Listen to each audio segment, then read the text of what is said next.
How to create a tiny home asset and live free. Hi folks, this is David over at Digital Nomad Work News, or actually it's Nomad Work News. I'll get that right. I want to bring a special video here for the New Year's. Happy New Year's, by the way. So we're looking at ways to do digital nomads, and just about anyone can earn money by working remotely, freelancing, doing contract work, and things like that, making money online. So here's an idea that I hope can help you create a real asset and having others pay for it. Now, I'm not a financial planner or advisor, so I suggest you seek out a professional guidance if you're looking at doing something like this. But I had this thought, so I thought I'd give you an example of a cool tiny home that you can actually get built for you, and then start doing it up on Airbnb and making money off of it, and actually having other people pay for it. So in this example I've got here, this home is the Odin, and I found it on tinyhouselistings.com in Florida. And the gentleman builds these. He builds them for about, I think, starting around $59,000. And I've seen others from $35,000, $25,000, $40,000, $50,000, all the way up to $100,000 and some odd thousand. But if we take an example of where you spend about $60,000 for a home, you put 10% down, and then you get it for about $6,000. Then you get about a 12.5% interest rate, and you finance it for about 10 years. You're looking at about $782 a month for the tiny home, not counting the property and things like that, where you're going to put it. But this is just to give you a baseline. This house is really good. See the porch there? You can fold it up, lock it, and keep it secure when it's not being used, if you're not living in it, and things like that. And it's got a really good style. It looks like it's well built.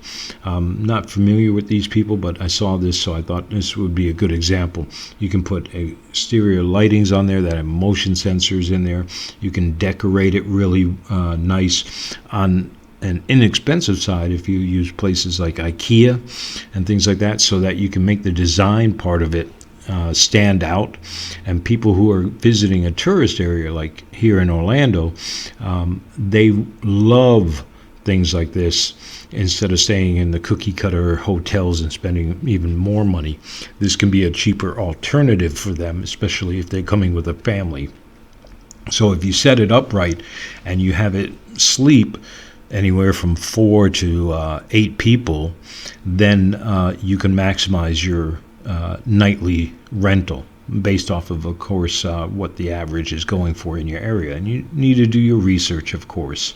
And just like the builder for it, you need to do your research and check them out, look at their reviews, talk to them, and go with the one that you feel comfortable with. Don't always go to try to save the most money, but look at them, look at the quality of their builds, and see what they can do, and then research the area that you're going to be setting this up in. Are you going to be using some private land, or are you looking at putting it up in an RV park? If you do, how much is this going to cost you each month? Because that's an added cost. And then if it's in an RV park, a lot of times these have to then be not only well built, but they have to pass the RV standards. So you need a builder that is licensed for that.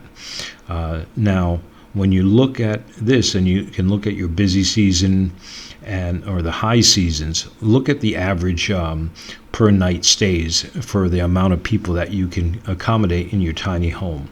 It's like when I did it, I was coming up between 155 and 200 a night for 6 people. Now, if you do 150 a night for 7 days, that's 1,085. 200 a night for 7 days is about 1,400 a week. So let's see how that much can be, how it can be over time, and how much you can actually use this for.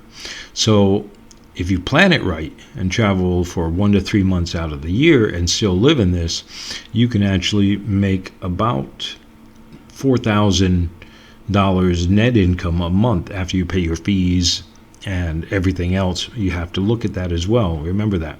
So if you get $4,000 a month for 3 months, that's 12 grand. That's almost your whole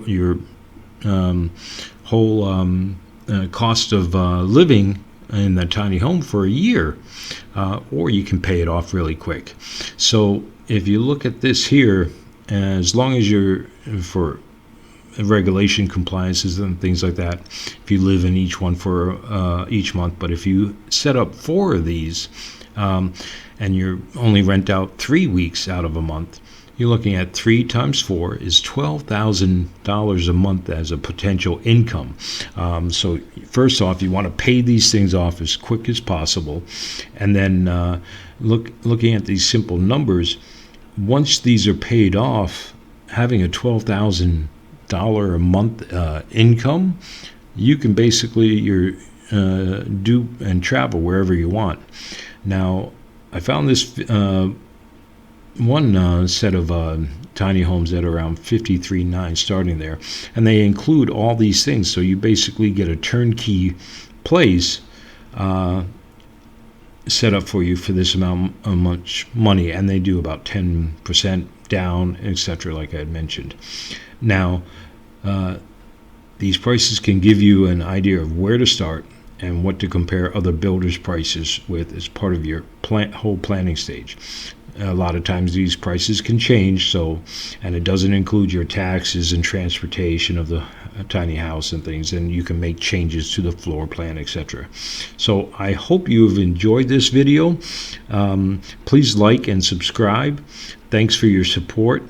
And again, this is another way that you can create a somewhat passive income that's going to pay for your tiny home and other tiny homes, so that you can grow this over time. The idea is to get this done and do as little work with this as possible. You will have to do some. So check me out at nomadworknews.com and also on this YouTube channel. Thanks. Have a great day.